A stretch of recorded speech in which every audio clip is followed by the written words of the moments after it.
പത്തനംതിട്ട മുൻ SP VG Vinod കുമാറിന്റെ വാഹനം അപകടത്തിൽപ്പെട്ട സംഭവത്തിൽ കാൽനട യാത്രക്കാരനെതിരെ കേസെടുത്ത സംഭവത്തിൽ ഒടുക്കം നടപടിക്ക് ശുപാർശ. VG Vinod Kumar, Thiruvalla DYSP Nandakumar, CI Santhosh എന്നിവർക്കെതിരെയാണ് നടപടി ഉണ്ടാവുക.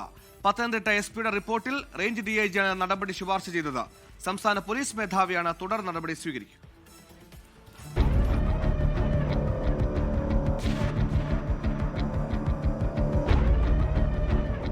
വാഹനാപകടത്തിൽ വാദിയെ പ്രതിയാക്കി തിരുവല്ല പോലീസ് രജിസ്റ്റർ ചെയ്ത FIR-ൽ ഗുരുതര വീഴ്ചയെന്നാണ് ജില്ലാ പോലീസ് മേധാവിയുടെ കണ്ടെത്തൽ.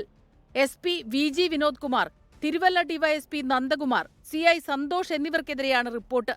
അപകടത്തിൽപ്പെട്ടയാളെ പ്രതിയാക്കി പ്രൊബേഷൻ SI കേസെടുത്തത് DYSP-യുടെയും SHO-യുടെയും നിർദ്ദേശപ്രകാരമാണെന്നും കണ്ടെത്തലുണ്ട്.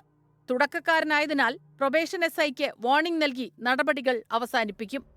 SP വിനോദ് കുമാറിന്റെ നിർദ്ദേശപ്രകാരമാണ് പോലീസ് ഡ്രൈവറെ ഒഴിവാക്കി FIR രജിസ്റ്റർ ചെയ്തതെന്നാണ് DYSP-യുടെയും SHO-യുടെയും മൊഴി.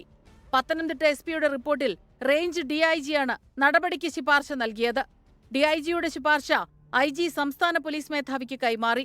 കഴിഞ്ഞ ഓഗസ്റ്റ് 30-നാണ് SP വിനോദ് കുമാറിന്റെ വാഹനം തിരുവല്ലയിൽ വെച്ച് അപകടത്തിൽപ്പെട്ടത്. അപകടത്തിൽ നേപ്പാൾ സ്വദേശിയായ തൊഴിലാളിക്ക് പരുക്കേറ്റിരുന്നു. 24 പത്തനംതിട്ട. ലോകത്തെവിടെയായാലും ഏത് സമയത്തും 24 വാർത്തകളും ഓഗ്മെന്റഡ് റിയാലിറ്റി പാക്കേജുകളും എക്സ്പ്ലെയിനറുകളും വിശദമായി കാണാൻ ഞങ്ങളുടെ YouTube ചാനൽ നിങ്ങൾക്ക് സബ്സ്ക്രൈബ് ചെയ്യാം.